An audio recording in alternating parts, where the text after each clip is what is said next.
You ever bet on a fight and somehow the wrong guy wins? Yeah, you didn't lose. You got played. Back in the day, fights weren't just fights. They were business deals, handled in smoke-filled rooms, with envelopes and consequences.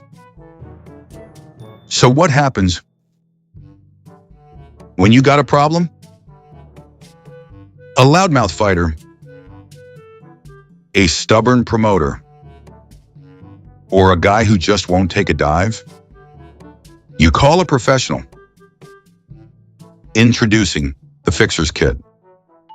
Inside, everything you need to keep things predictable. Negotiation tools. Wiring, some persuasion required. Discrete payment envelopes. Unmarked, untaxed, untraceable. Referee Guidelines Handbook. Heavy emphasis on what not to see. Emergency exit plan. Because sometimes things get messy. Look, we ain't saying every fight's fixed. But the smart money? It never bets blind. And remember, in this game, it's not about who's the better fighter. It's about who already knows how it's going to end. The Fixer's Kit. Because outcomes should never be left to chance. Not responsible for federal investigations, wiretaps, flipped associates, or sudden career-ending knockouts. Use responsibly or don't. And if you think this is just a joke, wait till you see what really happened.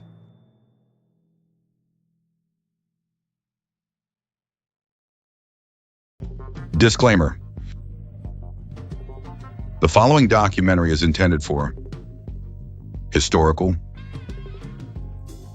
educational, organized crime analytical, and spiritually exhausting purposes only. The individuals discussed in this presentation allegedly belong to criminal organizations, although several spent decades insisting they were merely involved in waste management, construction, vending machines, and maintaining an unusually intense interest in neighborhood social clubs. Pizzaverse Studios does not endorse racketeering, extortion, loan sharking, illegal gambling, witness intimidation, or explaining to federal agents that 37 recorded conversations were taken out of context. Some stories may sound too ridiculous to be true. Unfortunately, organized crime occasionally hires employees with the decision-making abilities of a damp breadstick. No wise guys were consulted during production because most of them are either deceased, incarcerated, in witness protection, or still trying to figure out how they got arrested after discussing murders on a wiretap for 6 consecutive months. Any resemblance between the people featured here and your cousin who claims he is connected because he once parked cars outside a social club is entirely coincidental. Viewer discretion is advised. Common side effects of watching this documentary may include laughing at criminals, questioning humanity, and suddenly feeling much better about your own life choices. Now grab an espresso, hide the ledger books, and let's get into it. Mobsters who were so bad at crime they accidentally became comedians. The wise guys who forgot crime was supposed to be organized. A Pizzaverse Studios documentary. A Palermo Productions original. Written by Bambi Palermo. Produced by Pizzaverse Studios. Narrated by Vincent DiPrio. Research compiled from publicly available court records, news reports, books and interviews.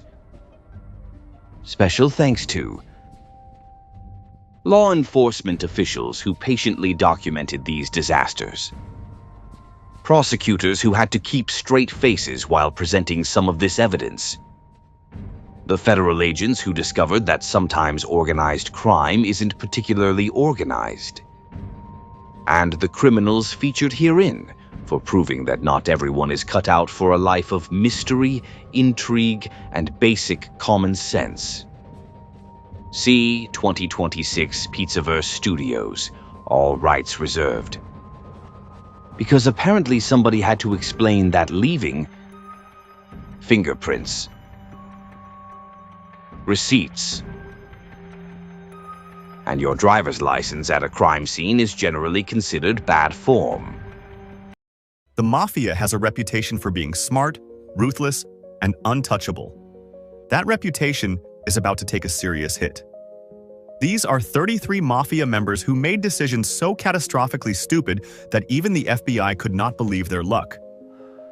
We are talking about a fugitive busted by his own cooking channel, a boss caught because of a bus pass, and a hitman who signed his crime scene with his initials. Every single one of these is real. 1. In December 1978, Jimmy Burke masterminded the Lufthansa heist at JFK Airport, walking away with roughly $5.8 million in cash and jewelry, one of the biggest robberies in American history at the time. Now, Jimmy had one very simple rule for his crew after the job. Lay low, do not spend anything flashy, do not draw attention. Pretty straightforward, right? Well, the very next morning, his guys rolled up to their neighborhoods in brand new Cadillacs, draped in fur coats, flashing jewelry like they had just won the lottery. One of them reportedly bought a bright pink Cadillac, a pink one. These were guys who, the week before, could barely afford a decent steak dinner. The FBI did not need Sherlock Holmes for this one. The spending spree was so absurd that it basically painted a giant neon arrow pointing right at Burke's entire operation. 2. Mark Farron. Claude Billard was a fugitive linked to the 'Ndrangheta, one of Italy's most powerful crime organizations. He fled to the Dominican Republic and managed to stay hidden for years, living a quiet life in the Caribbean. But here is the thing about Mark. He really loved Italian cooking. So much so that he decided to launch his own YouTube channel where he showed off his culinary skills, making traditional Italian dishes. Now, to his credit, he was careful enough to never show his face on camera. Smart move. What he was not careful about, however, were his very distinctive tattoos. Every time he rolled up his sleeves to chop onions or knead dough, those unique tattoos were right there in full HD for the world to see. Italian authorities recognized them almost immediately. The man survived years on the run, only to be undone by his love for cooking content. 3. John Gotti Jr., son of the infamous Teflon Don, was supposed to carry on his father's legacy as a sharp, untouchable crime boss. Instead, he earned himself a reputation that was, well, slightly less impressive. When the FBI searched a property connected to Gotti Jr., they found something extraordinary in the basement. A neatly typed list of made members of the Gambino crime family, complete with names, ranks, and financial contributions. It was essentially a full organizational chart of one of America's most secretive criminal enterprises, folded up inside a small jewelry box. Imagine running a secret society so dangerous that members take a blood oath of silence, and then someone just types up the entire membership directory and leaves it in the basement. The FBI could not believe their luck. It was like finding a pirate's treasure map, except the pirate drew it himself and forgot to hide it. 4. Aldo Gionta was a Camorra boss from Naples who found himself on the run from Italian police. His escape plan was to catch a catamaran to Malta and disappear. But Gionta had a problem. His face was plastered all over wanted posters. So he came up with what he probably thought was a genius disguise. He put on a dress, a wig, and a pair of women's sunglasses. Now, the outfit itself was actually not terrible. The issue was that Aldo completely forgot about one very important detail on his face. His thick, unmistakable, very masculine mustache. He just left it there, fully visible. under the wig and sunglasses. Police in Pozzallo spotted him almost instantly as he tried to board the boat. One investigator later said the disguise was so bad it was almost insulting. The Camorra has done many terrifying things over the centuries, but sending a mustachioed man in a sundress to catch a ferry might be their most embarrassing moment. 5. Ignazio Lupo, known as Lupo the Wolf, was one of the most feared figures in early 20th century New York. He was suspected of dozens of murders and ran black-hand extortion rackets that terrorized Italian immigrants across Manhattan. Genuinely terrifying guy. But when it came to his side business of counterfeiting, Lupo was spectacularly bad at it. The fake bills his operation produced were so poorly made that even children could tell they were not real. The ink smudged, the paper felt wrong, and the printing was so crooked it looked like someone made them during an earthquake. But the real masterpiece of stupidity was his extortion letters. Lupo sent threatening notes demanding money from local businessmen, which is standard Black Hand stuff. Except he included his actual return address on the envelopes. His real one. The address where he lived. The man who was feared as the Wolf was literally mailing evidence to his own doorstep. 6. Carmine, the Snake. Persico, boss of the Colombo crime family, made legal history in the 1986 Mafia Commission trial by deciding to represent himself in court. No FBI surveillance photos existed of him, no recordings, and prosecutors had a genuinely difficult case. All Persico had to do was sit quietly and let reasonable doubt do the work. Instead, he stood up in front of the jury and started asking witnesses incredibly specific questions about the internal structure of the Colombo family. Questions that only someone who was actually running the organization would know to ask. With every question, he essentially confirmed that he understood the hierarchy, the rules, the operations, everything the prosecution was trying to prove. He did not just lose his case. He basically prosecuted himself. The jury convicted him, and he got a 100-year sentence. Somewhere, his actual lawyer was probably weeping into a briefcase. 7. Al Capone was arguably the most famous gangster in American history, a man who built a criminal empire, dodged murder charges, and ran Chicago like his personal kingdom. But in 1928, the most dangerous thing Capone encountered was not a rival gang or a federal agent. It was his own golf bag. After finishing a round of golf, Capone reached for his bag, which contained a loaded .45 caliber revolver he carried for protection. The gun went off accidentally and shot him in the leg. Some accounts say both legs and even the groin area were hit. The most powerful mobster in America had to be rushed to the hospital because he could not handle his own firearm near a golf course. The press had a field day. Here was this terrifying crime lord, the man behind the St. Valentine's Day massacre, taken out by his own pants pocket on hole 18. 8. Roberto Panunzi was nicknamed the Pablo Escobar of Europe and was considered one of the biggest cocaine traffickers on the continent, moving massive shipments between South America and Italy through his connections with the Ndrangheta. In 1994, Colombian police finally tracked him down in Medellin and moved in for the arrest. Now, Panunzi was a man used to solving problems with money, so he did what came naturally. He tried to bribe the arresting officers on the spot, reportedly offering around $1 million in cash. But here is where it fell apart. Panunzi delivered his desperate offer in a thick Calabrian Italian dialect that the Colombian officers could not understand at all. He was essentially shouting life-changing amounts of money at people who had zero idea what he was saying. They just cuffed him and moved on. Later, when an Italian officer visited him in prison, Panunzi actually bragged about the bribe attempt, apparently still not understanding why it had failed. 9. Peter Gotti, brother of the legendary John Gotti, inherited control of the Gambino crime family, but he lacked his brother's charisma and apparently his common sense. Peter was so paranoid about FBI surveillance that he banned his crew from speaking at normal volume. Seriously, he ordered all his associates to communicate exclusively by whispering directly into each other's ears. No phones, no talking, just grown men cupping their hands and leaning into each other's heads like kindergartners, sharing secrets. The problem was they were doing this on public streets, in parking lots, outside restaurants, in broad daylight. Groups of large, intimidating men huddling together and whispering into each other's ears in the middle of New York looked exactly as suspicious as you are imagining right now. FBI agents watching from surveillance vehicles did not even need microphones.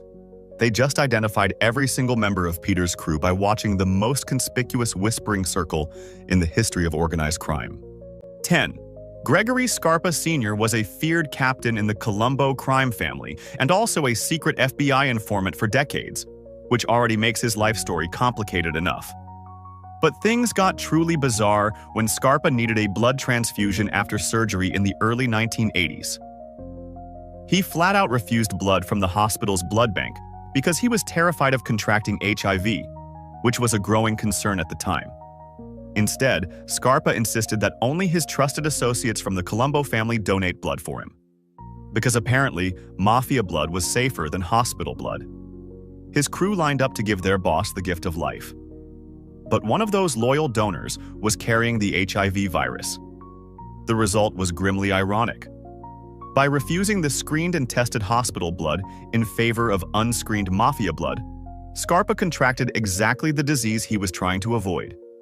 He died of complications from AIDS in 1994. It is one of the most darkly ironic twists in mob history. 11. The Camorra, Naples' infamous crime organization, once had a truly ambitious plan for drug smuggling. They decided to build their own luxury yacht, a full-sized vessel designed to transport narcotics across the Mediterranean. Guglielmo Giuliano oversaw the project at a secret shipyard, hidden inside a massive warehouse to keep the whole thing under wraps. The construction took months of work, significant manpower, and enormous amounts of money. When the yacht was finally completed, the crew prepared for the grand launch. And then, they discovered a tiny problem. The yacht was too wide to fit through the warehouse doors. Nobody, at any point during the entire construction process, had bothered to measure the exit. So there it sat. A beautiful, fully finished smuggling yacht, trapped inside its own building like a ship in a bottle. Except the bottle was a concrete warehouse, and the ship cost a fortune. Police eventually found it just sitting there, a monument to organized crime's most embarrassing engineering failure. 12. Joe Adonis, born Giuseppe Antonio Dotto, was a powerful mobster who helped shape the modern American mafia alongside Lucky Luciano and Frank Costello. He was a serious, dangerous man. But he also had a weakness that was hilariously out of character: an obsessive love for his antique clock collection. When police showed up at his home with a search warrant looking for incriminating documents, Adonis did not lawyer up, did not invoke his rights, did not stay silent. Instead, he panicked. Not about the search itself, but about the possibility that the officers might scratch, bump, or otherwise damage his precious antique timepieces while rummaging through his house. So he made a deal. He confessed to several minor crimes just to get the police to wrap up the search faster and leave his clocks alone. He literally traded criminal confessions for the safety of his clock collection. Somewhere, every defense attorney in America just felt a sudden, unexplainable headache. 13. Luigi Putrone was a Sicilian mafioso who had been on the run for years, hiding in the Czech Republic under a false identity. He managed to stay completely off the radar, living a quiet, anonymous life far from the reach of Italian authorities. His cover was solid. His routine was unremarkable. He could have stayed hidden for decades. But then, one day, Luigi walked into his local supermarket and signed up for a loyalty rewards card. A basic, plastic rewards card that gives you tiny discounts on groceries. The kind of thing you throw on your keychain and forget about. But to register, the store needed personal details, and Putrone either used real information linked to his identity or data that was traceable enough to lead investigators right to him. Italian police, working with Czech authorities, followed the trail from the supermarket's database straight to his door. Years of careful hiding, destroyed by a man who could not resist saving a few cents on pasta and bread. 14. Charles Gargata, known in Kansas City's underworld as Mad Dog, was a violent enforcer tied to the local mafia throughout the 1930s and 1940s. He was involved in murders, bootlegging, and all the usual mob activities. But on one particular job, Gargata made a mistake so perfectly stupid that it almost reads like a comedy sketch. He left his hat at the crime scene. Now, criminals leaving items behind happens. That is why forensics exists. But Gargatta's hat was special. Stitched inside the brim, in clear and legible lettering, were his initials. He had his name sewn into his hat like a child heading off to summer camp. When police arrived and found the hat sitting there, they did not need fingerprints, witnesses, or weeks of detective work. They just checked the label, matched the initials, and had their suspect before lunch. Charles Mad Dog Gargatta, feared enforcer, taken down by a personalized fashion accessory. 15. Alphonse. Little Al Darko was the acting boss of the Lucchese crime family in the early 1990s, a man who had spent decades in the mafia and survived gang wars, betrayals, and FBI crackdowns. He was as tough and street smart as they come. So what finally broke him? A guy adjusting his collar. One day, Darko looked out a window and saw a fellow mafioso casually adjusting his shirt collar. That was it. That one gesture sent Darko into a full paranoid spiral. He became absolutely convinced that the collar adjustment was a secret signal, a coded message to a hidden hit squad that meant, "Kill Darko now." In reality, the guy probably just had an itchy neck. But Darko did not wait to find out. He immediately contacted the FBI and offered to become an informant, spilling decades worth of Lucchese family secrets. His testimony led to the conviction of over 50 mobsters, all because someone fixed their collar.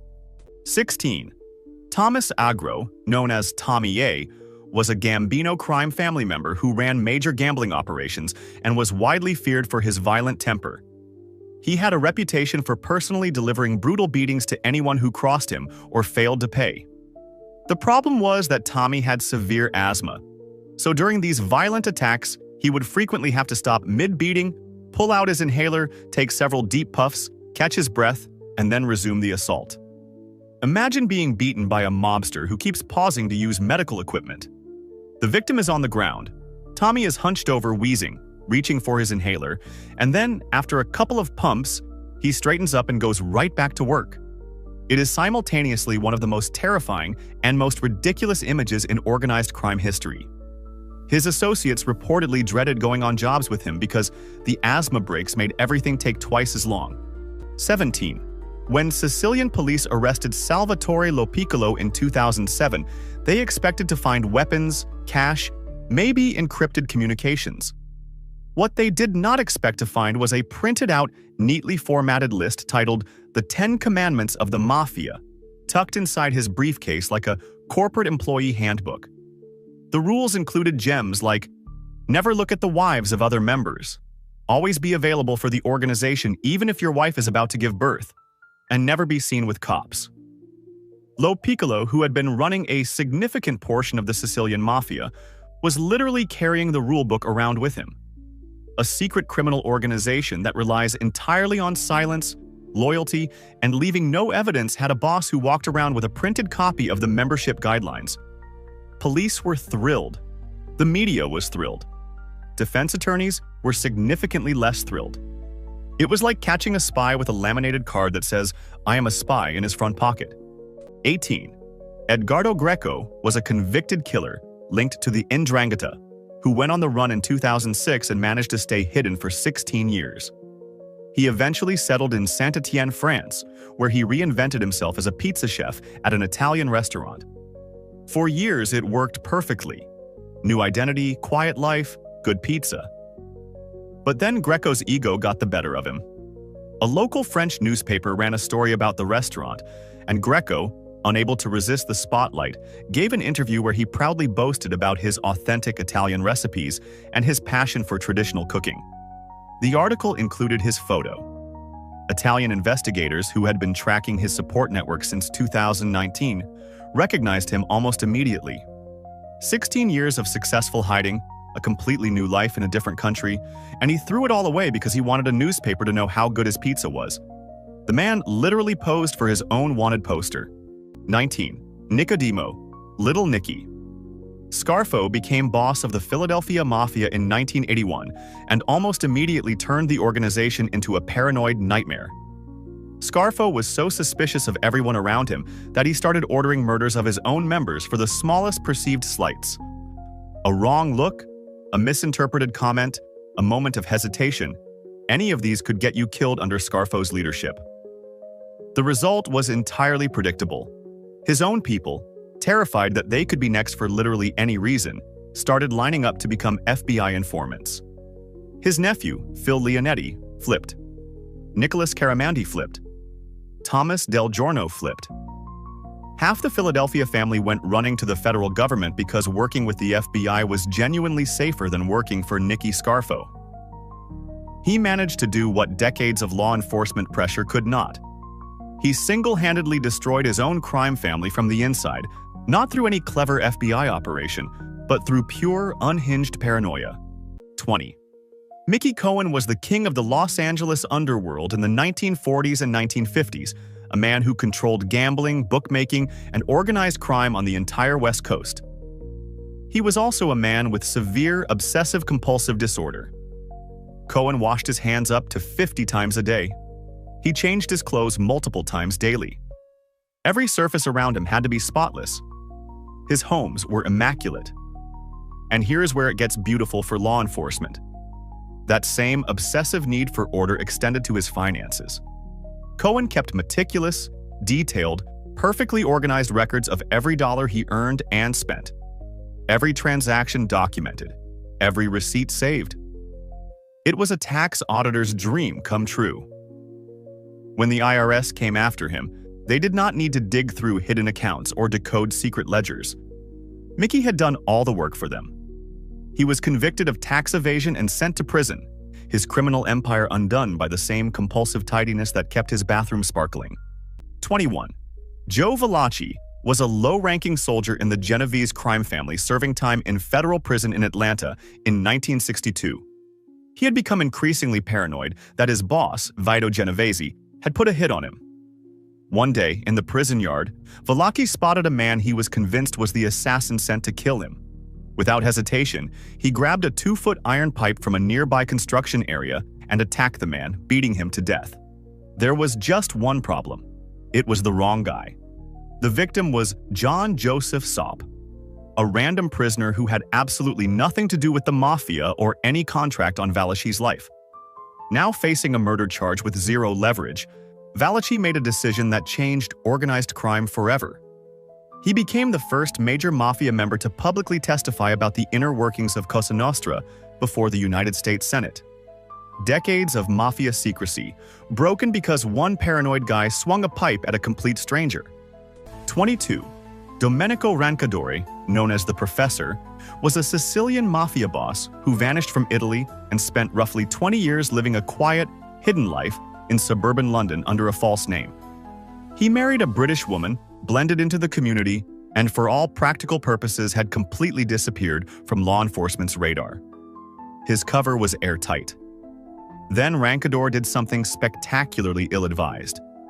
As he approached his mid-60s, he decided to apply for a free bus pass for senior citizens, a benefit offered to London residents of a certain age. To complete the application, he used his wife's real personal details, which connected directly back to their home address. Italian and British investigators who had been searching for him for years traced those details straight to his quiet suburban house.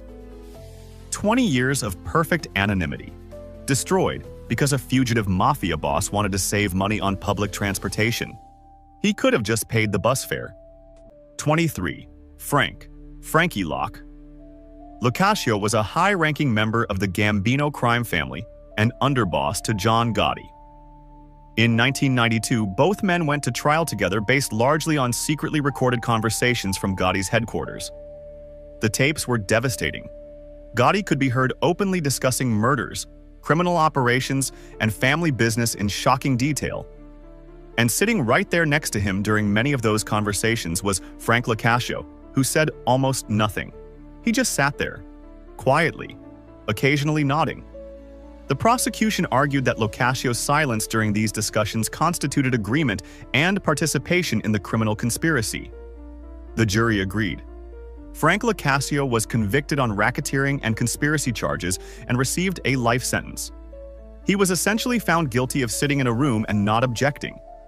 It is possibly the most expensive silence in legal history, and a brutal reminder that in criminal law, sometimes saying nothing says everything. 24. Vincent Asaro was an old-school member of the Bonanno crime family, who had been connected to serious organized crime for decades, including the infamous 1978 Lufthansa heist.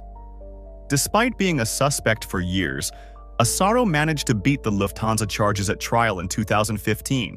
He was acquitted, free and clear. He walked out of that courtroom a free man in his early 80s, having survived one of the most high-profile mob cases in American history. So what did he do with his hard-won freedom? He got into a road rage incident. Some random driver cut him off in traffic, and Asaro, rather than just cursing under his breath like a normal person, ordered his grandson to go burn the driver's car. They set the vehicle on fire, were caught almost immediately, and both pleaded guilty to arson charges. Decades of dodging federal cases, a historic acquittal, and an entire lifetime of criminal experience, all wasted because an 82-year-old man could not handle being cut off in traffic. 25. Salvatore, Sammy the Bull. Gravano was the underboss of the Gambino crime family and the most powerful mafia turncoat in American history. In 1991, he flipped on John Gotti and testified against him, leading to Gotti's conviction. In exchange, Gravano received a reduced sentence, entered the Witness Protection Program, and was given a completely new identity and a fresh start in Arizona. A clean slate. A second chance at life that most criminals would kill for, and some literally did. So, naturally, Gravano used his fresh start to build the largest ecstasy distribution ring in the state of Arizona, running a multi-million-dollar drug operation with his own son. Federal agents were stunned. The man who had been given the ultimate get-out-of-jail-free card had voluntarily walked right back into the game. He was arrested, pleaded guilty, and went back to prison. Sammy the Bull had beaten the mafia, beaten the federal government, and then beaten himself. 26. Angelo. Quack Quack. Ruggiero earned his nickname for a very good reason. The man simply could not stop talking. As a captain in the Gambino crime family, Ruggiero was explicitly warned, multiple times, by senior members that the FBI had wiretaps on his phones. John Gotti himself told Ruggiero to shut up. Neil Della Croce told him to shut up. Everyone told him to shut up. Angelo did not shut up. He continued making phone calls lasting hours, openly discussing drug deals, criminal operations, internal family politics, and just about everything the FBI could ever want to hear. The recordings from Ruggiero's phone became some of the most damaging evidence in Gambino family history. His conversations helped trigger a chain of events that eventually brought down multiple high-ranking members. Angelo Quack Quack Ruggiero was essentially a one-man wiretapping program, generously providing the FBI with evidence they could not have obtained any other way. 27. Enrico Ponzo was a fugitive associate of the New England Mafia who went on the run in the late 1990s after being indicted on racketeering and attempted murder charges. He fled across the country and ended up in rural Marsing, Idaho, where he reinvented himself as a humble cattle rancher and family man. For over a decade, it worked beautifully. He blended into the small-town community, raised animals, and kept a low profile. Well, mostly low, because Ponzo had one fatal flaw. He could not resist dropping hints about his past. He reportedly made comments to neighbors about his connections back east, talked a little too much about his knowledge of certain people in New York, and generally gave off vibes that did not quite match a small-town Idaho rancher. When the FBI finally caught up to him in 2011, they found 38 firearms, $15,000 in cash, and a 100-ounce bar of precious metal in his home. Not exactly standard farming equipment. 28. Thomas Patera, known as Tommy Karate for his martial arts skills, was a Bonanno crime family soldier suspected by law enforcement of as many as 60 murders during the 1980s. He was a calculated, methodical killer, which makes his one big habit even more baffling. Patera kept trophies. After each murder, he would take jewelry from his victims, rings, necklaces, watches, and store them in his home. Not hidden in a secret vault, not buried somewhere. Just kept in his apartment, reportedly in boxes like a disturbing personal collection. When the FBI raided his home, they found over 60 pieces of victim jewelry sitting right there. Each piece was essentially a direct link to a specific murder, a physical catalog of his crimes neatly organized under his own roof. For a man who dismembered bodies and went to extreme lengths to hide evidence of his kills, keeping a souvenir box of victim jewelry at home was a staggeringly stupid contradiction that handed prosecutors exactly what they needed. 29. Michael "Mikey" Scars. De Leonardo was a captain in the Gambino crime family, a well-respected and powerful figure in one of America's most dangerous organizations. His downfall was not an FBI sting, not a rival gang, not a reckless crime. It was his love life. De Leonardo left his wife for a mistress, which, in normal society, is just a messy personal decision. But in the mafia, where family values are treated with almost religious seriousness, it was a scandal. The Gambino leadership came down on him hard, essentially shunning him for violating the code of marital loyalty. This, coming from an organization that routinely committed murder, extortion, and every other crime imaginable, but drew the line at divorce. De Leonardo, furious at what he saw as outrageous hypocrisy, decided that if the mafia was going to treat him like an outcast over a relationship, he might as well go talk to the FBI. And talk he did. He became a prolific informant, testifying against multiple high-ranking members, including John Gotti Jr. The Gambino family essentially created their own worst enemy over a domestic dispute. 30. Louis Lepka. Buchalter was the head of Murder Incorporated, the most feared assassination squad in American organized crime during the 1930s. He controlled a network of professional killers and was one of the most wanted men in the country. When the pressure became unbearable, a trusted associate convinced Lepka that if he surrendered directly to FBI Director J. Edgar Hoover, a deal had been arranged and he would receive immunity on the most serious charges. It was a lie. There was no deal. On August 24, 1939, Lepka voluntarily walked up to Hoover on a Manhattan street and turned himself in, fully expecting to walk free after some minor charges. Instead, he was prosecuted to the fullest extent of the law. He was convicted of murder and sentenced to death. On March 4, 1944, Louis Lepka Buchalter was executed in the electric chair at Sing Sing Prison, making him the only major organized crime boss in American history to receive the death penalty. All because he trusted the wrong friend. 31. Luigi Baby Shacks. Minocchio was the boss of the Patriarca crime family, the dominant mafia organization in New England. By the time he reached his 80s, most mob bosses in his position would have delegated the day-to-day operations entirely, staying far from anything that could attract attention. Not Luigi. At 83 years old, Minocchio was still personally, physically showing up at local strip clubs to collect small extortion payments. We are not talking about millions here. These were relatively modest protection payments from establishments like the Cadillac Lounge. He would just walk in, an 83-year-old crime boss, collect his envelope, and leave. He did this routinely, like it was a part-time retirement job. Federal agents barely had to work for this one. They just waited for the elderly gentleman to make his monthly rounds and arrested him during a massive organized crime sweep in 2011.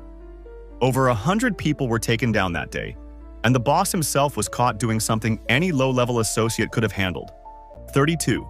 Bernardo Provenzano, known as the Tractor, was the boss of bosses of the Sicilian Mafia and one of the most wanted fugitives in Italian history. He managed to evade capture for an absolutely staggering 43 years, hiding in plain sight across Sicily while still running the entire Cosa Nostra through handwritten notes called pizzini. For over 4 decades, the most powerful police forces in Europe could not find him. So what finally brought him down? Laundry. Provenzano's wife, Saveria, regularly sent packages of clean clothes and fresh linens to her husband from their home in Corleone. In 2006, Italian police intercepted communications about these deliveries and decided to simply follow the laundry courier. The courier led them straight to a farmhouse outside Corleone, where Provenzano was hiding. 43 years of evading every law enforcement agency imaginable, and the man got caught because he needed his wife to wash his shirts. 33. Tony Accardo, known as Joe Batters and the Big Tuna, was arguably the most successful mob boss in American history. He led the Chicago outfit for decades and, remarkably, never spent a single night in prison. In 1978, while Accardo was away on vacation, a crew of burglars broke into his River Forest mansion and stole cash, jewelry, and personal items. For any normal person, this would be a frustrating insurance claim. For Accardo, it was a personal insult that demanded a very specific kind of response. He ordered the systematic elimination of everyone connected to the burglary. Over the following months, members of the burglary crew started turning up dead across Chicago, approximately 10 people in total. No one was ever charged for the killings. But the string of connected murders drew massive FBI attention directly to Accardo and the outfit, generating investigations and scrutiny that the organization had successfully avoided for years. The man who had spent a lifetime being invisible lit himself up like a Christmas tree because someone stole his silverware. And there you have it. Proof that not every criminal mastermind was a mastermind. Some were barely a nuisance. A few were walking public service announcements, and several seemed determined to demonstrate what happens when confidence vastly exceeds intelligence. Organized crime is supposed to rely on secrecy, discipline, and planning. The gentleman featured in today's presentation occasionally relied on bad disguises, worse alibis, and the apparent belief that federal wiretaps were merely decorative home appliances. If you enjoyed today's descent into the shallow end of the criminal gene pool, consider subscribing to the channel, hitting the notification bell, and joining us for more stories about mobsters, scandals, forgotten history, folklore, and other catastrophes humanity probably should have left buried. Leave a comment below and tell us which wise guy deserves the prestigious Pizzaverse Award for Outstanding Achievement in Completely Avoidable Self-Destruction. From all of us at Pizzaverse Studios, thank you for watching, thank you for supporting independent documentaries, and thank you for helping keep espresso manufacturers in business. Until next time, stay curious, stay skeptical, and remember, if your criminal enterprise requires written meeting minutes, color-coded binders, and a guy named Vinny explaining to everyone why talking about murders on a recorded phone line is a bad idea, you may not be cut out for organized crime. See you in the next one.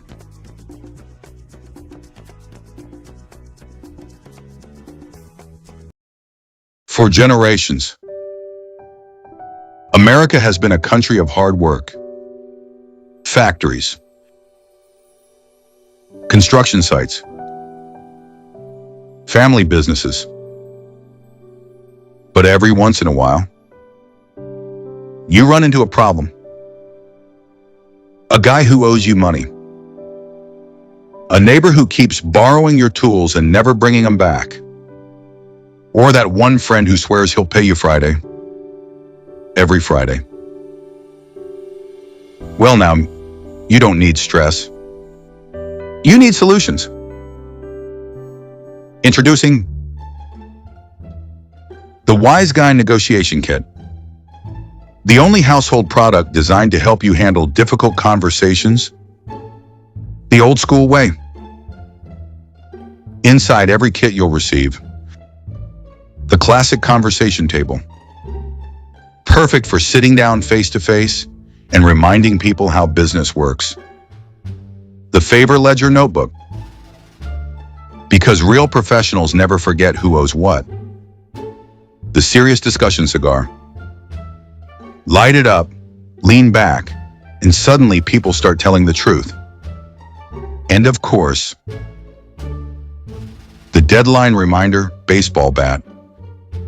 Because sometimes people forget their obligations. But wait, there's more.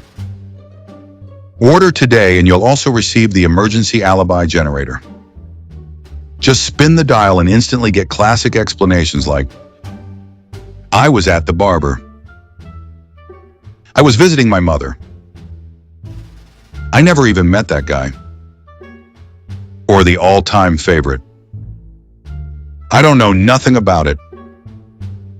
Thousands of satisfied customers agree. When someone says they'll pay tomorrow, but tomorrow never comes. There's only one system that works. The Wise Guy Negotiation Kit. Available now. Exclusively from Pizzaverse Studios and Palermo Productions. Because sometimes business requires a little old school motivation.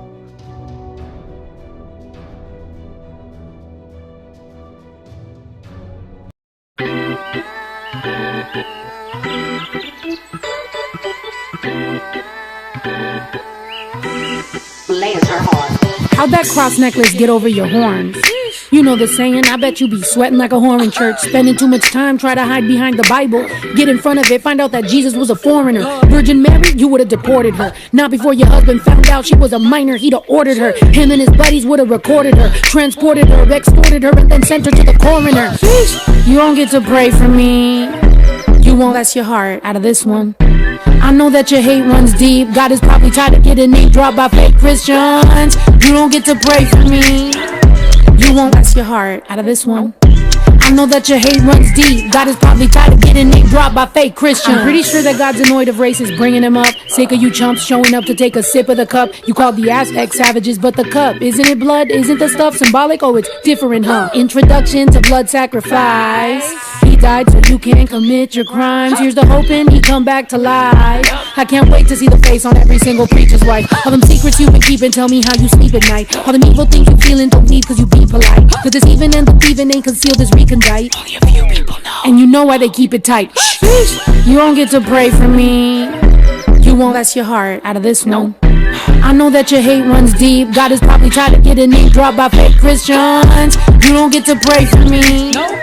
You won't bless your heart out of this one. I know that your hate runs deep. God is probably tired of getting name dropped by fake Christians. Weaponized all of it, don't know what a proverb is. Cherry picking Bible scripts, oh my God. Arrogance, lying in the Lord names ain't honoring. Pride leading the blind again, oh my God. You must be drunk off the blood of Christ. Or maybe you just back hitting the hooch again. Or back to cosplaying a hooligan. The grip, the cross, to get the dollars like what? Now you forgot where you and your hoochie been? You don't get to pray for me. You won't bless your heart out of this one. I know that your hate runs deep. God is probably tired of getting name dropped by fake Christians. You don't get to pray for me. You won't bless your heart out of this one. I know that your hate runs deep. God is probably tired of getting name dropped by fake Christians.